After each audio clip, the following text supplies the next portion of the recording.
교회에서 허락해 주신 1, 2월 안식월 기간 동안 성지 순례와 종교 개혁지를 방문한 것이 저의 목회에 큰 양분이 되고 있음을 느낍니다.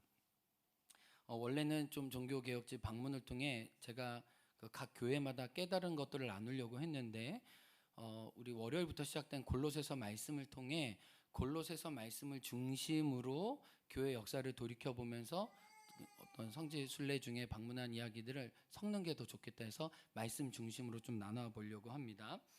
성지 순례와 종교 개혁지를 답사하면서 2000년 동안 기독교 역사가 어떻게 흘러왔고 또 어떻게 왜곡되고 변형되는지, 하나님의 말씀하신 중심부터 흐트러지는지도, 또 어떻게 중심을 잡아야 할지도 하나님께 배우는 시간이었습니다. 무엇보다 저와 여러분이 서 있는 우리의 자리가 무엇인지 이렇게 좀 저도 다시 한번 확인하고 또 여러분에게 나누고도 싶었습니다. 특별히 개신교 목사로서 카톨릭 배경이 주를 이루고 있는 그 프랑스와 이탈리아에서 우리의 믿음과 카톨릭의 믿음이 무엇이 다른지, 왜 종교개혁이 필요했고 우리가 붙들고 있는 예수와 신앙의 중심이 무엇인지 더 분명하게 확인할 수 있었습니다.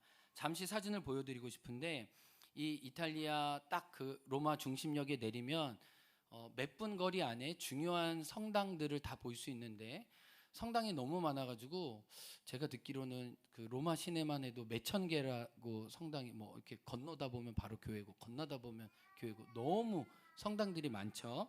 근데 가장 유명한 곳이 이제 베드로 대성당이고, 그렇죠. 여기 뭐 교황의 집무실도 있고 엄청난 뭐 미술관도 있고 뭐 굉장한 으리으리한 곳이죠. 근데 이제 바울 대성당도 있고 요한 대성당도 있어요. 근데 이제 이 성당들을 다 가봤습니다. 근데 로마 중앙역에서 제일 가까운 성당이 지금 이 성당인데 성모 마리아 대성당이에요. 이게 외관이에요. 그래서 이렇게 그 이탈리아에서는 중요한 그 대성당마다 경찰들이 보안을 서가지고 신문 건색을 해가지고 예배당 안에 들어갑니다. 그만큼 이제 국가적으로 보호를 받는 것 같아요. 이 건물은 431년 이후에 세워진 엄청난 역사적으로 오래된 건물인 것을 알 수 있어요. 그러니까 이 이탈리아의 웬만한 건물은 막 1000년이 넘고 1500년, 뭐 2000년 된 콜로세움 같은 경우 있으니까 정말 대단한 도시죠. 어디를 가나 정말 고대 유적지라는 것을 알 수 있었습니다. 근데 제가 2월 18일 이 성모 마리아 대성당에 갔어요. 한 장 보여주시면 마침 미사를 드리는 시간이었습니다.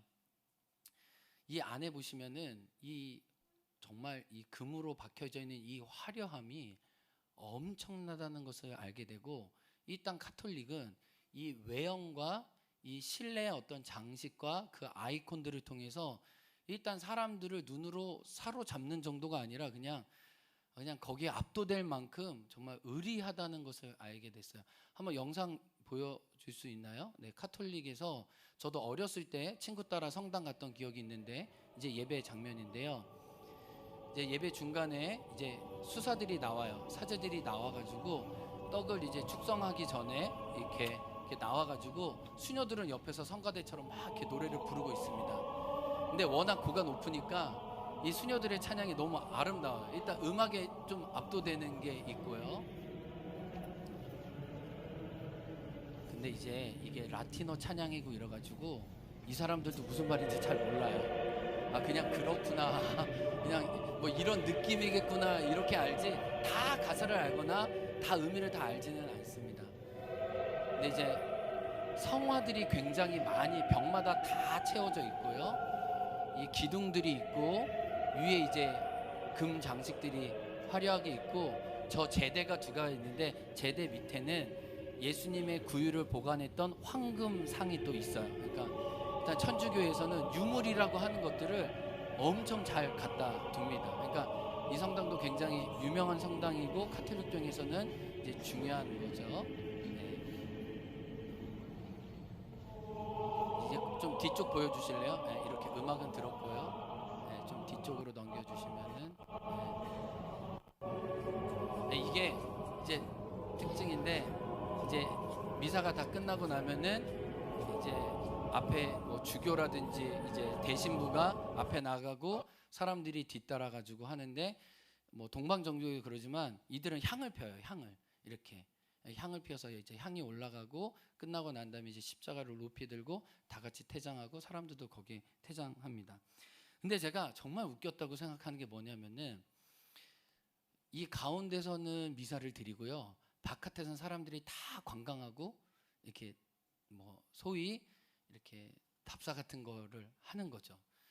저희로서는 조금 생각하기 어렵죠. 우리가 여기서 예배드리고 있는데 주변에서 우리를 사진 찍고 이제 관광하고 있고 유적지 답사하고 이런다면은 굉장히 어렵지 않을까요? 근데 프랑스에서도 그렇고 이탈리아에서도 그렇고 일단 제가 보니까 이게 제가 뭐 그쪽 계통은 아니어서 모르겠지만 이게 선교적인 의미인지 자기네들의 예배를 통해 뭔가를 보여주려고 하는지 모르지만 대부분 가운데 존만 말고 나머지는 다 외부에 개방해서 보게 해요. 우리들이 어떻게 예배 드리는지. 그래서 관찰하다가도 또 관심 있는 사람들은 들어가서 이제 떡 받아 먹기도 하고 그래서 야 이게 뭐 이게 미사인지 뭐 이게 잘 모를 정도로 이게 좀 헷갈렸습니다. 근데 또 제가 하나 좀 의아했던 건 뭐냐면은 웬만한 성당 안에 뭐 1000년이 넘었고 좀 유명하다 하는 이 성당 안에는 다 기념품을 파는 가게가 이렇게 작지 않게 있었어요. 그러니까 뭐 그들은 어떻게 보면 이제 유물 같은 거를 굉장히 중요시 여기니까 뭐 십자가라든지 뭐라든지 아이콘 같은 걸 굉장히 많이 있어서 예배당 안에 중간에 또 다른 그 작은 예배실 같은 게 많이 있고 거기에 웬만하면 이제 물건들을 다 팔아서 사람들한테 이렇게 홍보도 하고 가져가기도 하는 것을 보게 됩니다. 그래서 제가 여기를 이렇게 많이 돌아다니면서 어떤 생각이냐면 예수님이 이걸 염려하지 않았을까? 왜냐하면 예수님은 너희가 생각하는 헤롯의 성전을 내가 헐고 내 육체로 진짜 성전을 짓겠다. 그리고 우리에게 뭐라고 약속하면 우리를 성전으로 삼으시겠다고 얘기해요. 근데 우리가 역사 속에 실수하고 잘못한 게 뭐냐면은 잘못하게 하면 이렇게 보여지는 성전에 하나님을 갖춰둬서 그 성전을 너무 신성시하고 하나님호함으로 말미암아 진짜 하나님이 원하시는 참 성전으로서의 우리 자신과 교회됨을 잊을 수 있다는 것과 주님이 이제 회초리를 들고 내 기도하는 집을 장사하는 집으로 만들지 말라고 얘기를 하셨잖아요. 혹시 이렇게 교회 역사가 변질될 수 있구나. 죄송해요. 종교 장사를 하면서 종교적인 서비스를 제공하면서 사람들에게 필요한 걸 얻고 또 이 의리의리한 성당들과 건물들을 유지하기 위해서는 얼마나 막대한 돈이 들겠어요. 그러니까 사람들한테 자기 미사들을 보여줘야 되고 뭔가를 팔아야 하고 또 뭔가 사람들이 오게 해야 되는 것들을 보면서 주님이 원래 원하셨던 교회 모습이 이거일까? 실제로 제가 이제 주일날도 나누겠지만 로마의 어떤 예배당으로서의 건물을 갖춘 적은 한 200년, 300년 지나서고요. 다 가정교회 안에서, 다 집 안에서 이렇게 좀 기독교인이 많아지고 난 다음에 거실 같은 거 확장해가지고 그 안에 예배드리기 시작했지. 어떻게 보면 기독교가 너무 이렇게 그러니까 세속화되고 권력화되면서 이 의리의리한 건물 속에 우리가 참 예수님이 내가 너를 성전되게 하겠다. 내 집은 만민이 기도하는 집이라 이 정신을 잃어버릴 수 있겠구나라는 것을 제가 다시 한번 좀 경각심을 갖게 됐어요. 그러면서 왜 진정한 종교 개혁과 말씀으로 돌아가는 게 필요한지 그냥 카톨릭을 경험하고 느끼면서 아 내가 서 있는 자리가 어디지? 또 저와 여러분이 서야 할 자리가 어디인지 제가 그들을 보면서 저의 자리를 생각하게 된 거예요. 그러니까 우리가 개신교 안에서는 여러 개신교가 있어서 그냥 색깔이 조금씩 다르고 완전히 다르지 않기 때문에 우리 자리를 모르는데 딱 카톨릭 배경을 딱 보니까 야 진짜 달라도 너무 다르구나. 우리는 가까이가 할 수가 없구나. 정말 우리가 갖고 있는 이 복음의 진리를 정말 간직하는 게 얼마나 소중한지 그냥 현장에서 느꼈어요. 오늘 좀 그 얘기를 하려고 하는데 바울이 썼던 골로새서에서도 역사 속에 나타난 이단의 두 가지 경향이 뿌리 깊게 나와 있다는 것을 알게 돼요. 그래서 골로새서를 잘 묵상하다 보면 2000년 역사 속에 흥행했던 강력한 이단이 두 가지가 나온다는 것을 알게 돼요. 그래서 2000년 역사 속에 기독교의 본류가 있고 중심이 있지만 끊임없이 이단과 거짓 사상들이 막 교회를 이렇게 존립을 위협하고 흔들었던 그 기초 이단의 사상들이 골로새서에 있고 이 골로새서를 쓰면서 사도 바울이 그걸 염려하면서 어떻게 우리가 복음의 바른 진리 안에 서야 될지를 말씀하고 있다는 겁니다. 먼저 1장 7절을 보면은 이와 같이 우리와 함께 종된 사랑하는 에바브로에게 너희가 배웠나니라고 얘기를 했는데, 이 골로새 교회는 에바브라가 세웠어요. 물론 교회 주인은 하나님이시지만 에바브라가 전도해서 교회를 세웠습니다. 근데 이 에바브라는 골로새 출신이었는데 그는 에베소에 갔다가 에베소의 사도 바울 팀의 전도 사역을 통해 회심했어요. 그리고 160km 떨어진 골로새 자기 지역에 가서 자기가 받은 복음을 사람들에게 전했습니다. 이전에 우리 행원교회가 74년 전에 김영교회 성도였던 분이 여기서 기도처를 마련해서 행원교회가 조금 시작되었던 것처럼 똑같은 느낌으로 보시면 돼요.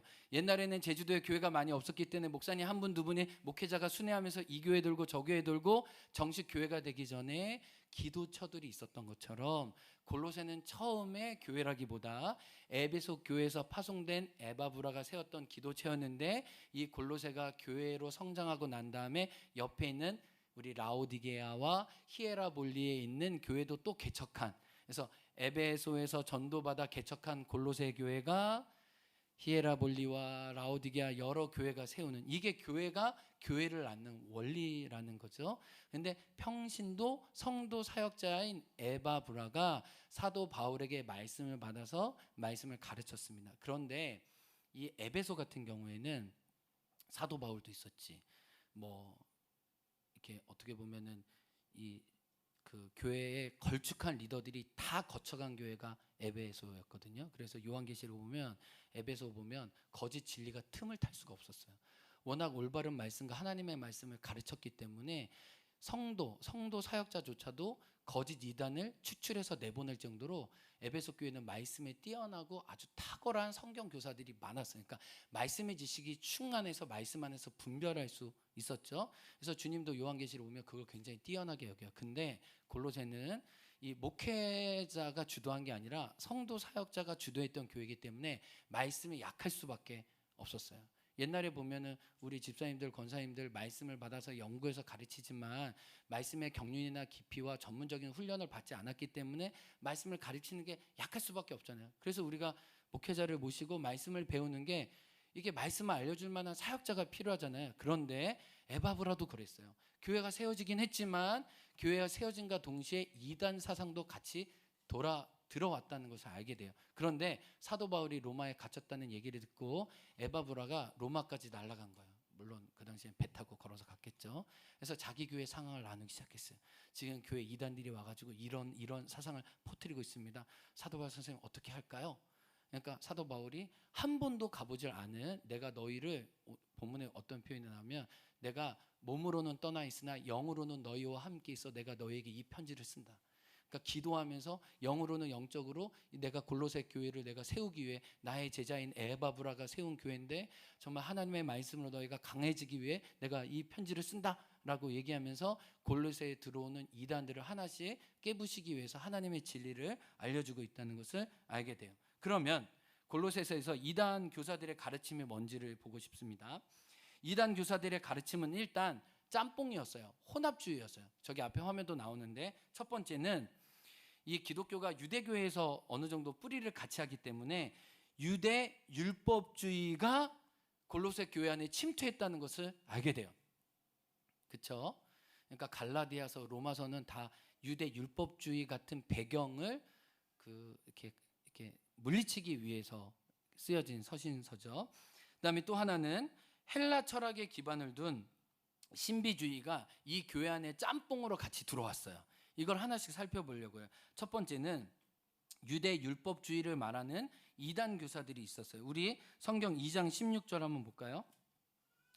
2장 16절 네, 한번 읽어볼까요? 시작. 그러므로 먹고 마시는 것과 절기나 초하루나 안식일을 이유로 누구든지 너희를 비판하지 못하게 하라. 여기 잘 보시면은 먹고 마시는 것은 레이기에 말하는 음식의 규례라는 걸 알게 돼요. 이건 부정한 거야. 이건 정결한 거야. 이건 굽이 갈라진 거야. 이건 굽이 안 갈라진 거야. 무슨 새는 먹지 못하고 어떤 건 먹지 못해. 기어다니는 거나 뭐가 없는 건 먹지 못해. 이런 규례들이 많이 있잖아요.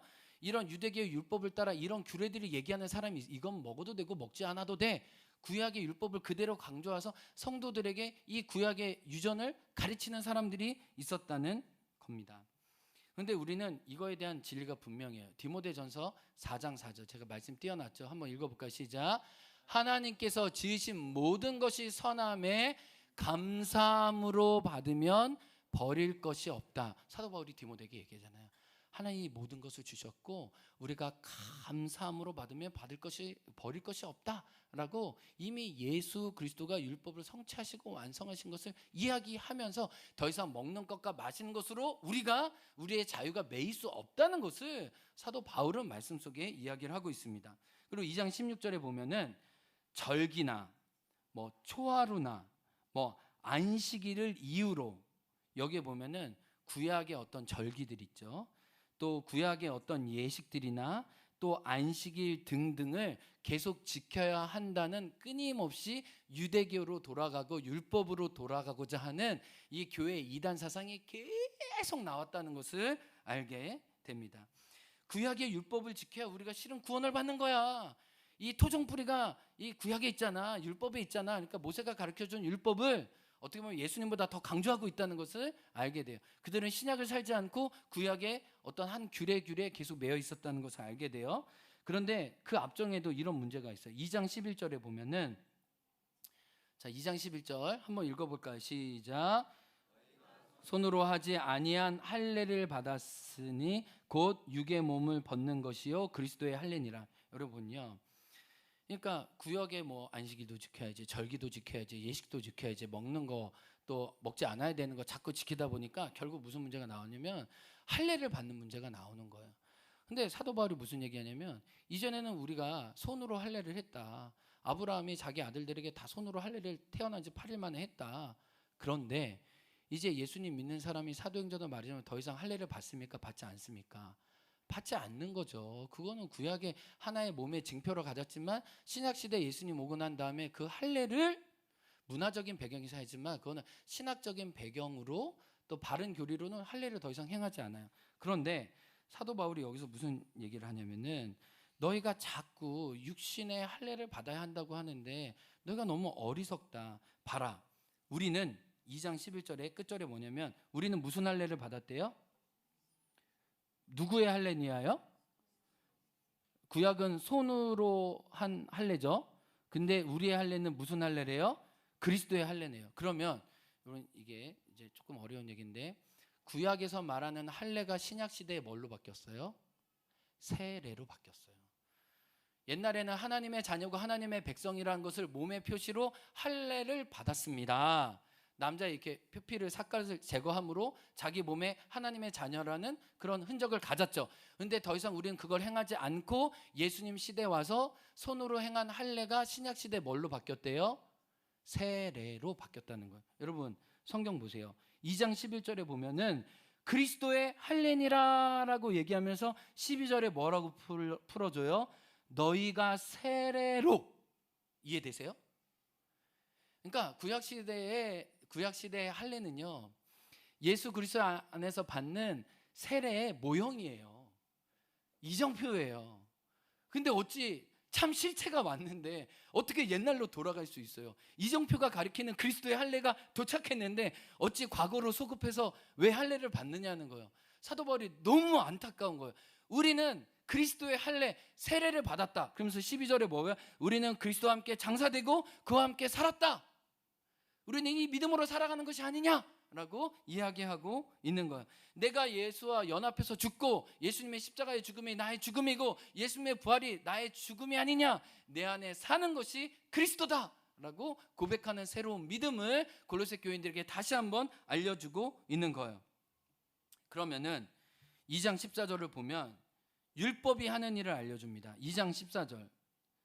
자, 한번 읽어볼까요? 시작. 우리를 거스르고 불리하게 하는 법조문으로 쓴 증서를 지우시고 제하여 버리사. 자, 여기 율법이 하는 일이 세 가지가 나오는데 우리를 거스른대요. 네. 우리가 앞으로 나가려고 하면 우리를 자꾸 이렇게 거스른대요. 그리고 두 번째, 우리를 불리하게 한대요. 네. 하나님 앞에 우리를 자꾸 이렇게 분리해서 하나님 앞에 쓰지 못하게 한다는 거예요. 세 번째는 법조문으로 쓴 증서인데 이거는 세번역 성경에는 빚증서라는 거예요. 빚. 그러니까 율법은 우리를 자꾸 반대하고 하고 불리하게 하고 우리에게 자꾸 빚을 더하는 거. 율법을 지키면 지킬수록 율법으로는 의롭다함을 얻지 못하니까 율법을 마주하면 맞을수록 하나님 앞에 우리가 자꾸 빚만 늘어난다는 거예요. 이게 사도 바울의 율법에 대한 이해입니다. 너희가 자꾸 율법으로 돌아가고자 하는데 우리가 율법을 대하면 자꾸 빚 문서가 우리한테 쌓이는 게 아니냐라고 얘기하는 거예요. 그런데 2장 14절에 뭐냐면 예수님이 율법이 우리에게 했던 이 세 가지 악행들을 십자가로 지우시고 제하시고 폐하시고 무장해제하셨다라고 얘기를 하는 거예요. 예수님의 십자가가 이 구약의 율법을 다 폐하시고 그 율법이 우리를 공격하고 정죄하고 시기했던 그 고발들을 다 취소시켰는데 우리가 어찌 다시 그 고발과 그 옛날로 돌아갈 수 있겠는가? 어리석은 사람들아. 그래서 갈라디아 성령으로 시작했다가 어떻게 육으로 마치겠느냐라고 얘기를 하잖아요. 사도 바울이 이 안타까움을 해요. 너희가 왜 자꾸 구약으로 돌아가고 왜 자꾸 율법으로 돌아가고 왜 자꾸 할례로 돌아가고 왜 구약의 이 과거의 전통들에 매여 있느냐라고 이야기를 하고 있는 거예요. 그러면서 17절에 아주 중요한 얘기를 합니다. 율법은 뭐냐? 구약은 뭐냐? 17절 시작. 이것들은 장래일의 그림자나 몸은 그리스도의 것이니라. 자, 이 세번역 성경으로 읽으면 이 사도 바울이 구약을 어떻게 이해했는지 알겠어요. 자, 앞에 화면 나오네. 시작. 이것은 장차 올 것들의 그림자일 뿐이요 그 실체는 그리스도에게 있습니다. 이게 뭐냐면 율법이 말해줬던 거는 다 그림자라는 거예요. 우리가 구약을 통해서는 그 오실 예수님의 그림자만 봤는데 이제는 예수님의 십자가, 예수님의 공생애를 통해 진짜 실체가 되신 예수님을 알았는데 너희들 자꾸 왜 그림자 잡고 이러는 거야. 실체 되신 예수님이 왔잖아. 그 실체 되신 예수님에게 사로잡혀야지. 지금 너희가 정신을 어디다 두고 있는 거야. 정신 차려. 너희가 자꾸 율법을 통해 뭔가 너희들의 근본됨을 찾으려고 하면 너희들은 이단에 빠질 수밖에 없을까. 너희는 참 진리 안에 거하지 못할 거야. 경고하고 있는 거야.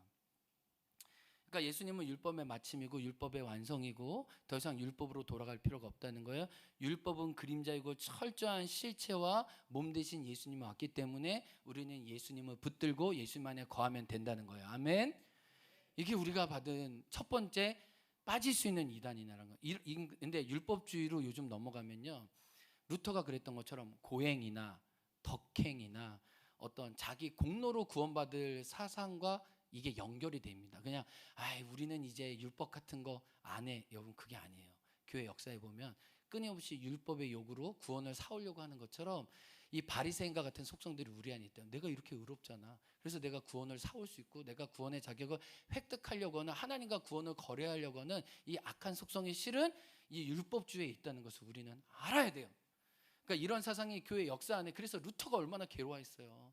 근데 율법을 요구하시는 하나님께 분노했다고 그랬잖아요. 내가 아무리 고행과 금욕을 하고 내가 절제하려고 해도 그 의를 요구하시는 하나님의 의를 내가 만족시키지 못했다. 그런데 복음에는 하나님의 의가 나타나서 믿음에 이르게 하나니, 이 말씀을 듣고 와, 진짜 십자가의 복음이 나에게 이렇게 자유를 주는구나 라고 얘기를 했잖아요. 그러니까 우리가 이런 유대 율법주의를 잘 깨트릴 필요가 있어요. 나의 공로와 나의 업적으로 구원을 사고 거래하려고 하는 이 악한 모성을 깨트릴 필요가 있어요. 이 두 번째예요. 이제 이런 율법주의가 있었고, 두 번째는 헬라 철학에 기반한 신비주의가 지금 골로새 안에 심각하게 들어왔어요. 왜냐하면 이들은 지금 이 헬라 문화권에 있기 때문에 헬라 문화권의 영향이 더 심각했다는 것을 오늘 본문을 보면 알 수 있어요. 2장 8절 말씀 한번 볼게요. 자, 2장 8절 중요한 말씀입니다. 한번 읽어볼까요? 시작. 누가 철학과 헛된 속임수로 너희를 사로잡을까 주의하라. 다시 한번요. 누가 철학과 헛된 속임수로 너희를 사로잡을까 주의하라. 이것은 사람의 전통과 세상의 초등학문을 따름이요. 누구를 따름이 아니래요? 그리스도를 따르지 않는 세상의 초등학문과 세상의 가치와 철학들이 심각하게 이 골로새 교회를 병들게 했다는 것을 알게 됩니다. 2장 8절에 사로잡을까 주의하래서 사로잡을까의 동그라미를 한번 쳐보세요. 이 사로잡다는 얘기는 옛날 이 개역 성경에는 너희를 노력할까 주의하라 라고 했어요. 너희를 노력할까. 이게 헬라어로는 무슨 표현이냐면 너희를 유괴할까 조심하라는 거예요. 이 나쁜 이 누군가가 어린아이를 유괴해서 자기의 사익을 취하기 위해서 이 아이의 생명을 강제로 취해서 돈을 뜯어내는 그 악한, 이 정말 악한 그 범죄자들이잖아요. 그런 범죄자들이 영적으로도 똑같이 있다는 거예요. 이 마귀가 이 두루 삼킬 자를 찾기 위해서 이 헛된 속임수로 사람들을 유괴해서 사단의 자식으로 만들기 위해서 지금도 애를 쓰고 있다는 거예요. 그러니까 너희들은 정신 차려서 영적으로 유괴되지 않으려면 정신을 바짝 차려야 돼. 지금 만연한 이 세속주의와 이 헬라의 신비주의가, 이 헬라의 영지주의가, 복음 안에 서 있지 않는 다른 사상들이 너희를 막 붙잡고 있잖아. 너희 어떻게 하려고 그래? 라고 얘기를 하고 있는 거예요. 2장 8절에 보면 그래서 또 사람의 전통과 세상의 초등 학문이라고 얘기해요. 그러니까 우리는 복음을 받았는데, 복음은 고등 지식이고 하나님의 지혜를 받았는데, 우리가 어떻게 이 세상에 사람들이 만들어낸 그런 어떤 가치들에 사로잡혀서 그 은혜로운 복음의 말씀을 우리가 제낄 수 있냐는 거예요. 그래서 이렇게 얘기합니다. 세번역은 2장 8절을 그런 것은 사람의 전통과 세상의 유치한 원리다. 근데 우리가 어떻게 세상의 유치한 원리를 따라 살아갈 수 있겠냐? 그건 그리스도를 따라하는 것이 아니다. 근데 특별히 이 헬라 철학은 다신이잖아요. 다신. 로마도 다신이지만, 그래서 이 힌두처럼 이렇게 굉장히 신을 좋아했어요. 그래서 신적인 체험을 굉장히 원했다는 것을 알게 됩니다. 2장 18절에 보면 신비주의가, 어떤 신비주의가 있었냐면 2장 18절, 여러분 이거는 개역 성경으로 보기에는 조금 말씀 이해하기가 어려워요. 아무도 꾸며낸 겸손과, 여러분 성경에 겸손이면 겸손이지 꾸며낸 겸손이 뭘까요? 이건 좀 성경의 주의가 필요해요. 꾸며낸 겸손은 뭐냐면 신비한 것과 환상을 체험하기 원했어요.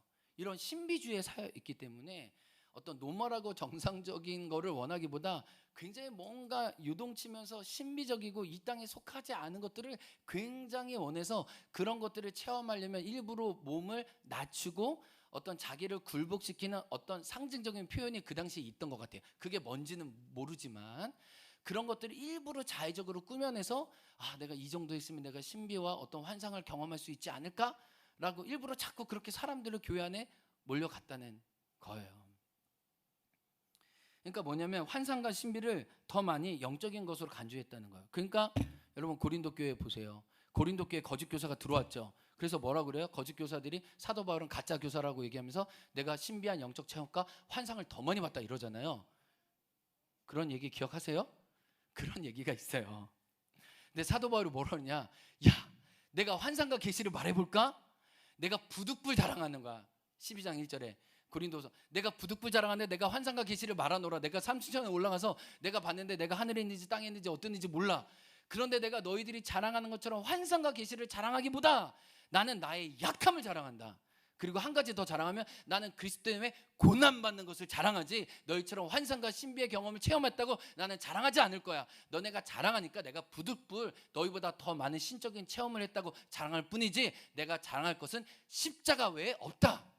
나의 약함밖에 없다. 왜? 나의 약함도 왜 자랑하냐? 나의 약함 가운데 그리스도의 능력이 머물기 때문에 내가 자랑하는 거지, 내가 너희와 똑같은 세상의 유치한 방식으로 자랑하지 않겠다라고 얘기를 합니다. 아멘. 그러니까 여러분 그 당시에 교회들이 얼마나 이 신비주의와 혼합주의에 영향을 많이 받았어요. 그러니까 사도 바울이 고린도 교회에 제발 예언할 때 잠잠하라, 좀 질서를 따라 해라, 좀 조화로워라, 뭐 여기서 예언했다가 저기서 예언했다가 이게 뭐 시장통인지 어떤지 교회의 질서와 규모가 없다고 해요. 제발 성령이 주신 질서와 은혜 안에 하라고 얘기하고 있는 거예요. 그만큼 그들은 신비와 환상주의에 열광했다는 것을 알게 돼요. 사도 바울도 이것이 영적일 수 있지만 바른 분별력이 없으면 굉장한 심각한 왜곡을 낳는다는 것을 알았어요. 그래서 뭐라요? 너희가 신비와 환상을 많이 본다고 영적으로 대단한 것 같아? 뭐라고 그러냐면 내가 너희를 어린아이로 알아서 장성한 자처럼 내가 너희를 대하지 못한다라고 얘기해요. 그러니까 여러분 우리가 하는 종교적인 체험과 신앙의 성숙도는 다르다는 걸 여러분 이해해야 돼요. 결국 우리의 성숙도는 하나님 앞에서 시간과 관계의 검증을 통해 나의 신앙의 인격을 통해 드러난다는 것을 여러분 우리는 성경을 통해서 배울 수가 있어요. 그걸 잊어서는 안 돼요. 2장 21절과 22절을 보세요. 어떤 사본은 없기 때문에 이게 가로로 쳐져 있는 거예요. 신비주의는 뭐라고 얘기하냐면 21절과 22절 한번 읽어볼까요? 시작. 곧 붙잡지도 말고 맛보지도 말고 만지지도 말라 하는 것이니. 그러니까 이건 붙잡지 마, 이건 신령하고, 그러니까 이건 만지지도 마. 하나님이 원하시는 것도 아닌데 그들 스스로 만들어서 이건 거룩한가, 이건 거룩하지 않은가, 그러니까 이건 손대지 마, 이건 건들지 마. 그들 스스로 세상에 유치한 걸 따라 만들어 냈다는 거예요.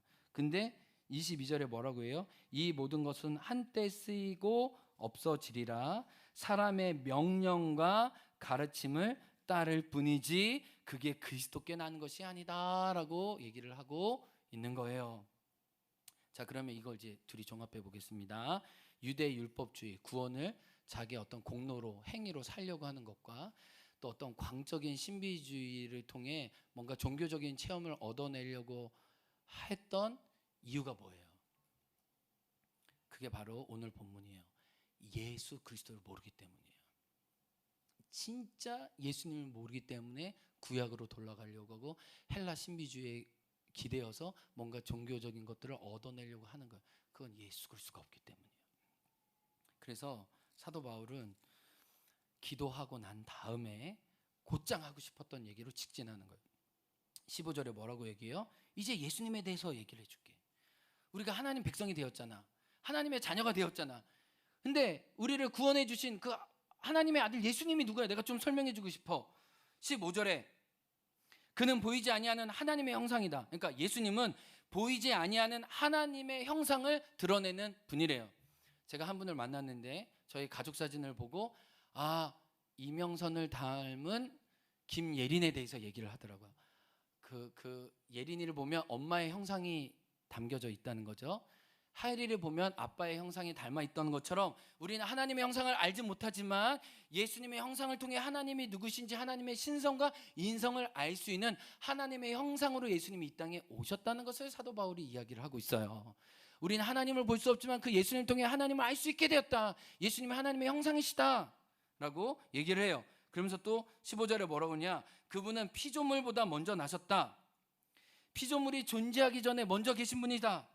피조물은 다 시간과 공간의 제약을 받지만 그분은 시간과 공간의 제약을 한 번도 받지 않으시는 분이시다 라고 얘기를 하고 있는 거예요. 계시록은 이걸 뭐라고 그래요? 어제도 계시고 오늘도 계시고 영원히 계실 분이다라고 얘기를 하고 있는 거죠. 1장 16절에 또 예수님이 뭐래요? 만물이 그에게서 창조되었다. 그래서 뭐래요? 만물이 그로 말미암았고 그 안에서 지탱되고 심지어 그를 위해서 창조되었다는 거예요. 창조의 시작도, 창조의 유지도, 창조의 목적도, 창조의 마침도 실은 다 그리스도라는 거예요. 근데 왜 만물 이런 얘기를 할까요? 그 당시에는 어떤 신들이 만물을 유지하고 지탱하고 그 신들에 의해서 이 세계가 조종된다고 그런 세계관을 가졌잖아요. 그거 아니라는 거예요. 헬라에서 말하는 무슨 제우스 신이 무슨 신이 천둥이 그 뭐를 일으켜가지고 우리에게 뭐를 주고 이거 하나도 아니라는 거예요. 만물이 예수님께로 왔고 만물이 그를 향하고 만물이 지금 예수님이 지탱하고 계신데 무슨 만물의 다른 잡신들을 우리가 구하면서 그 신들에 의지해서 살겠냐. 우리의 처음과 중간과 나중도 다 예수님이다. 예수님 하나님의 형상이고 예수님은 이 창조의 근본 되시고 창조를 이끌어 주신 분이신데 우리의 신앙 고백을 누구에게 대신하겠냐라고 이야기를 하고 있는 거죠. 그래서 1장 16절에 다시 한번 얘기하잖아요. 뭐라고 얘기해요?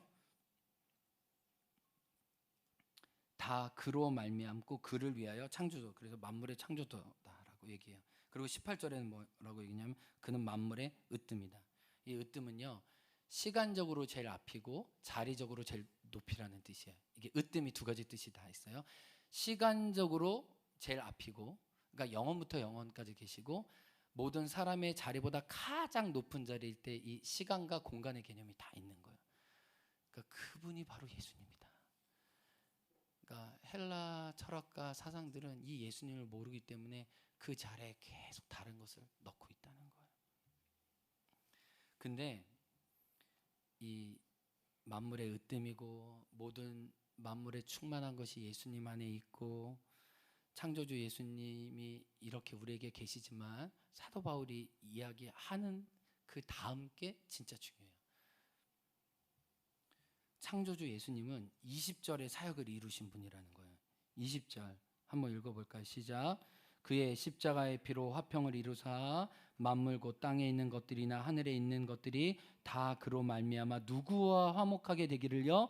자기와 화목. 이게 뭐냐면요, 예수님이 십자가의 피로 화평을 이루셔서 이제 만물도 예수님 안에 다 회복하기 원하시고, 그리고 하나님께 죄인이었고 원수였던 우리마저도 하나님과 화목하게 되기를 다 원하신다는 거예요. 그래서 하나님은 우리도 회복하실 뿐만 아니라 만물도 회복하셔서 죄로 인해 깨어진 이 땅과 이 피조 세계를 다 새롭게 하나님과 화해케 하기를 원하신다고 예수님의 십자가의 사역을 이야기하고 있는 거예요.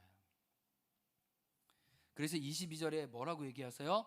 우리로 하여금 하나님 앞에 세 가지로 얘기하죠.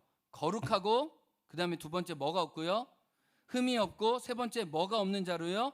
책망할 것이 없는 자로 하나님 앞에 다시 세우기 위해 예수님은 하늘의 영광과 창조주이시지만 이 땅에 십자가를 죄를 지어주시는 그 예수님으로 우리에게 왔다라고 이야기를 하고 있는 거예요. 그래서 이런 찬양 있잖아요. 송축하리라 화목해 하신 주 나의 모든 죄 깨끗게 하셨네. 그러니까 예수님이 창조주이셔서 영광을 받으시지만 예수님 우리의 구원자로 정말 우리뿐만 아니라 온 만물이 다시 하나님과 화해케 되도록 화목 제물로 진정한 중재자로 이 땅에 오셨다는 거예요. 근데 제가 왜 이야기를 하냐면은, 이제 아까 전에 성모 마리아 대성당에 가보면은 예배당 옆에 고해성사 하는 게 있습니다. 제가 이게 다른 성당에서는 크게 찍었는데 여기 성당에서는 이렇게 작게 못했는데, 저기 보면 이렇게 약간 나무로 뭔가 이렇게 툭 튀어나온 게 보이시나요? 이렇게 하나 둘 세 개 이렇게 뭔가 이렇게 벽에 이렇게 나무가 툭 튀어나온 게 이렇게 보이세요? 이게 고해성사하는 곳이에요. 그래서 고해성사하는 곳인데 이 마리아 성당 같은 경우 워낙 관광객이 많이 오기 때문에 불어는 불어, 게르마니는 게르마니, 이탈리아는 이탈리아. 그래서 신부들이 다 나라별로 거기 서 있어요. 그래서 자기가 원하는 언어별로 찾아가서 신부한테 고해성사하는 거야. 야, 나 진짜 우리 예수님, 우리 그리스도 개신교의 신앙을 갖고 있는 게 얼마나 좋아요. 죄를 한번 고백하려면 그 언어를 알아듣는 신부님을 찾아가야 돼. 근데 우리는 각자 알아서 우리의 자리에서 회개 기도하면서 자복할 수 있잖아요. 이 나라별로 이렇게 다 돼 있는데 이제 그 자리에서 이제 신부랑 벽 하나 두고 거기에서 이제 고해성사 하는 거를 봤어요. 여러분, 예수님이 우리를 화해케 하셨어요. 예수님이 담대하게 이 지성소의 휘장을 끊으시고 하나님께 나아가게 했어요. 그래서 우리는 더 이상 신부를 통해서나 어떤 누구를 중재하지 않고 예수 그리스도의 이름으로 하나님께 나아갑니다. 여러분, 이게 얼마나 놀라운 이름이에요. 예수님이 자기의 몸으로 십자가로 하나님과 화목케 하셨다는 것은 우리가 담대히 그 지성소로 나아가서 우리의 죄를 회개하면서 하나님 아버지 더 이상 종의 영을 받지 아니하고 하나님 아버지를 부를 수 있는 믿음의 은총을 받았다는 거예요. 그런데 가톨릭은 그러지 않아요. 계속 중재자를 뭐로 둬, 계속. 그러니까 어떤 미사를 드린데 가자마자 자기 죄를 회복하고 싶으면 신부를 못 만나면 어쩔 줄을 모르는 거예요. 그러니까 얼마나 이 진리 안에서 많이 왜곡돼 있어요. 그리고 제일 크게 왜곡돼 있는 거는 이게 이제 성모 마리아 대성당이잖아요. 그래서 마리아 상이 있어요. 그래서 마리아가 이제 예수님을 안고 있는 상이 있는데요. 저기에 보면은 그 퀸 오브 피스라고 그래서 이제 평화의 뭐 여왕이다 해가지고 성모 마리아 만세라는 이렇게 표현이 나오고, 여러분이 기도를 마리아에게 하세요라고 얘기를 해요. 이게요, 진짜 이탈리아 뭐 이게 다 유럽권에 가니까 아주 마리아의 천국이에요. 그냥 진짜 이탈리아는 이 건물과 건물 사이에 조각을 해놨는데 대부분 1위가 그 마리아님이세요. 성모 마리아가 각 건물마다 다 지키고 있어. 근데 여기도 성모 마리아 대성당이니까 얼마나 마리아를 숭상하겠어요? 그래서 기도를 예수님께 직접 하는 게 아니에요. 이들은 마리아에게 얘기하면 마리아가 기도를 대신 예수님께 해준대요. 이들의 신학적인 근거가 뭐냐면 우리가 카톨릭을 이해할 필요가 있는데, 이들은 요한복음 2장을 중요시해요. 요한복음 2장에 보면 가나의 혼인잔치에 예수님이 있잖아요. 예수님 마리아가 이제 포도주가 떨어졌다 하잖아요. 부탁하잖아요. 거기에서 우리의 모든 부탁을 마리아에게 대신하면 마리아가 예수님께 시켜가지고 예수님이 그 일을 하게 한다는 거예요. 여러분, 그렇게 해석하기에는 이 성경의 진리가 그렇게, 그 뭐 마리아께 기도한다는 내용이 성경에 한 줄이라도 나와야지. 그런 게 없잖아요. 근데 이들은 주구장창 그래서 마리아한테 기도하는 내용이 얼마나 많은지 몰라요. 그리고 수녀들도 그렇고 대부분 많은 사람들이 이제 사제를 만나서 고해성사하는 사람이 있고, 하나 이제 자기 기도 제목을 알아야 되니까 여기 앞에 제단 앞에 무릎을 꿇어가지고 마리아한테 자기 기도를 해달라고 하고, 이제 뭐 이제 평생 한 번밖에 못 올 수 있으니까 여기 이제 막 자기 기도문을 적기 시작하는 거죠. 기도문 적으면 마리아가 다 들어줄 테니까. 여러분, 근데요, 디모데전서 2장 5절 말씀 보겠습니다.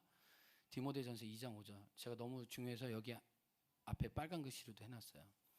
읽어봐요. 시작. 하나님은 한 분이시요 또 하나님과 사람 사이에 누구도요? 중보자도 한 분이시니 곧 사람이신 예수 그리스도라. 여러분요, 예수님은 하나님의 형상으로 신성을 갖고 계세요.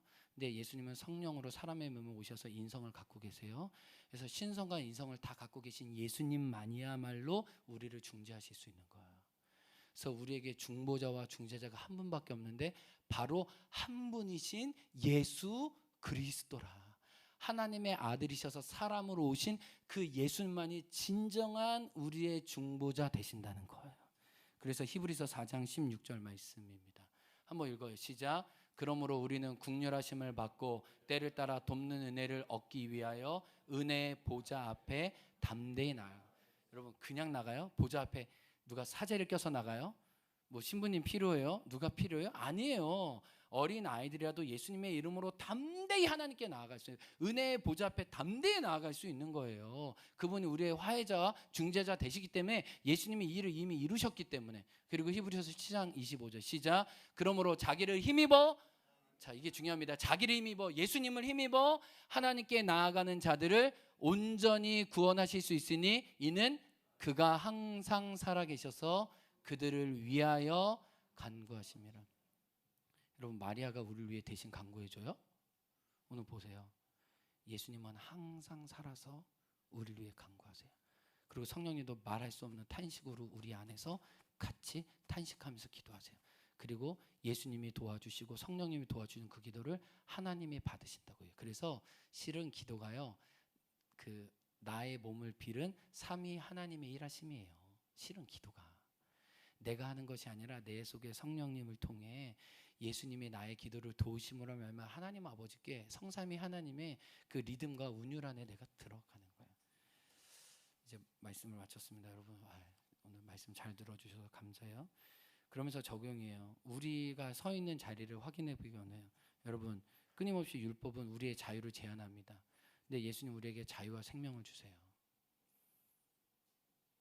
하나님 나라의 축제를 누리게 해주세요. 그래서 예수님 안에 있는 우리의 자유를 누구도 빼앗지 못하게 하세요. 예수님의 생명을 더 풍성히 누리는, 죄와 사망의 법에서 우리를 해방하신 그 예수님을 믿고 누리고 찬양하기 원합니다. 아멘. 두 번째는 신비한 체험이나 특별한 기적을 구하기보다 바른 말씀 안에 뿌리를 내리세요. 아멘. 제가 저희 할머니 말씀드렸잖아요. 다미선교 왜 빠졌어요? 그런 경향이 많았다고요. 어떤 신비와 환상을 추구하는 분들은 왜곡되고 이단에 빠지기가 쉽습니다. 여러분, 그러니까 우리는 골로새서 3장 16절 보세요. 골로새서 3장 16절. 그건 여러분 찾아보셔야 돼요. 여기 없어요. 골로새서 3장 16절.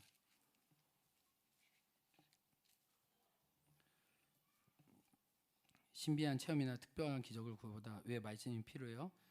요한복음 3장 16절이 있다면 골로새서 3장 16절도 중요해요. 시작. 그리스도의 말씀이 너희 속에 풍성히 거하여 모든 지혜로 피차 가르치며 권면하고. 여러분 보세요. 여기까지 볼게요. 그리스도의 말씀이 우리 속에 거하되 어떻게 거하게 하래요? 풍성히 거하여서 모든 지혜로 피차 가르치고 권면할 수 있도록 우리가 바른 말씀 안에 서야 돼요. 그럼 1장 23절 보세요. 1장 23절. 이런 염려 때문에 사도 바울이 뭐라고 얘기해요? 23절 시작. 만일 너희가 믿음에 거하고 터 위에 어떻게 서래요? 제발 굳게 서서 너의 들은 바 복음의 소망에서 어떻게 하지 말래요? 흔들리지 아니하리라. 흔들리면 안 된다. 굳게 너희가 잡은 예수 그리스도와 진리의 말씀을 붙잡아라. 자로나 우로나 치우치면 안 된다. 2장 26절 1장 26절이네요.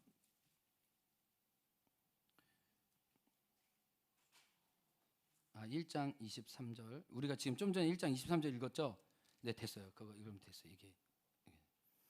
그리고 2장 6절과 7절 말씀입니다. 2장 6절과 7절 시작. 그러므로 너희가 그리스도 예수를 주로 받았으니 그 안에서 행하되 그 안에 뿌리를 받고 세움을 받아 교훈을 받은 대로 믿음에 굳게 서서 감사함을 넘치게 하라. 여기서도 뭐에 굳게 서래? 믿음에 굳게 서래요. 말씀에 굳게 서래요. 예수 안에 행하래요. 뿌리를 예수 안에 박으래요. 예수의 교훈대로 행하래요. 아멘.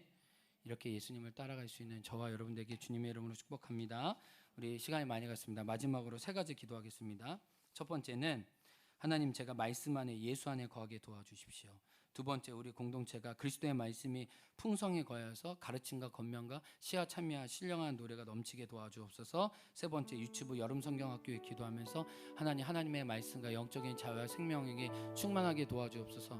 우리 기도할 시간이 많지 않지만 1분 시간 3분 정도 기도한다고 생각하고, 하나님, 제가 바른 말씀과 진리 안에 예수님 안에 흔들리지 않고 굳건하게 서게 도와주옵소서. 우리 공동체가 하나님 그리스도의 말씀으로 하나님 서로 먹이고 살아있는 진리의 공동체가 되게 도와주시고, 우리 유치부 여름성경학교 하나님의 큰 자유의 생명을 누릴 수 있도록 우리 주여하고 함께 같이 기도하겠습니다. 주여 한창합니다. 주여 하나님 아버지, 우리 가운데 하나님 말씀 주셔서 감사합니다. 진리 안에 우리를 세워주셔서 주님 감사합니다. 하나님 너희가 그리스도 예수를 주로 받았으니 그 안에서 행하되 그 안에서 뿌리를 박으며 세움을 받아 교훈을 받은 대로 믿음에 굳게 서서 감사함을 넘치게 하라. 하나님, 우리가 예수의 뿌리를 박으며 예수의 세움을 받아 교훈을 받은 대로 굳게 서서 감사함을 넘치게 합니다. 할렐루야. 주님 감사합니다. 우리가 믿음에 거하고 터 위에 굳게 서서 우리가 들은 바 복음의 소망에서 흔들리지 아니하겠습니다. 하나님 우리 개인이 하나님의 진리의 말씀을 탁되게 도와주시고, 하나님 은혜에 서게 도와주시고, 하나님 우리가 율법주의로 가지 않게 도와주시고, 신비와 환상이나 하나님 체험 의지하기보다 말씀 우리 안에 살아 역사하는 놀라운 일이 있게 도와주옵소서. 하나님, 골로새서 이 진리의 말씀이 예수를 붙잡으라. 너희가 그리스도 예수를 주로 받았으니 예수 안에 행하라. 예수 안에 행하라. 예수 안에 뿌리를 박으라. 예수의 교훈을 붙잡으라. 믿음에 굳게 서라. 감사함을 넘치게 하라. 하나님의 능력 우리에게 허락하여 주셔서 주님 감사합니다. 이 하나님의 말씀 우리의 능력을 주관하게 도와주시고 우리를 켜주시고 우리를 세워주시기를 간절히 기도하고 원합니다. 하나님 아버지, 우리에게 주신 자유와 이 생명을 빼앗기지 않게 도와주옵소서. 하나님, 또 연이어 기도합니다. 하나님, 골로새서 3장 16절 말씀처럼 그리스도의 말씀을 우리 속에 풍성히 거하게 도와주시고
제가 예수님 안에 뿌리를 내리고 예수님과 연합하고 예수 그리스도의 말씀에 굳게 서기 원합니다.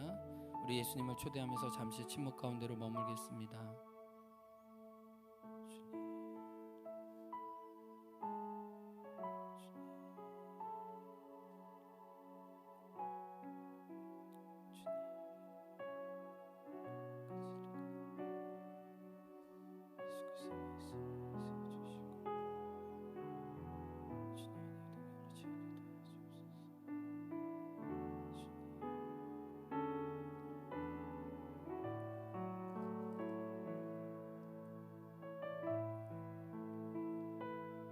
아버지께서는 모든 충만으로 예수 안에 거하게 하시고 그의 십자가의 피로 화평을 이루사 만물 곧 땅에 있는 것들이나 하늘에 있는 것들이 다 그로 말미암아 자기와 화목하게 되기를 기뻐하심이라.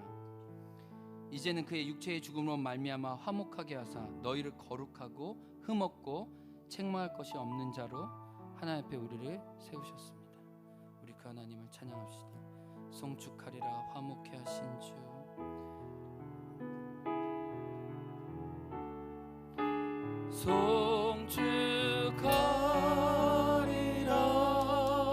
송축하리라 화목케 하신 주.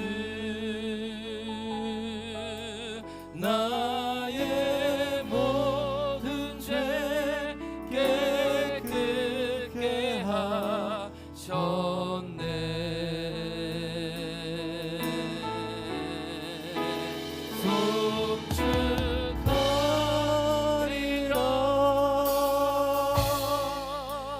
귀하신 어린 양 모두 절하고 모두 외치리라.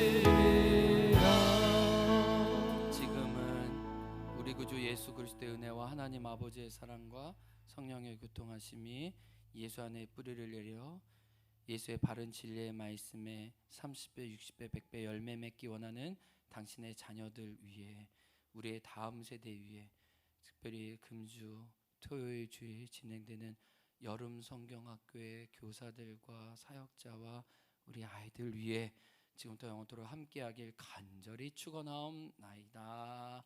아멘.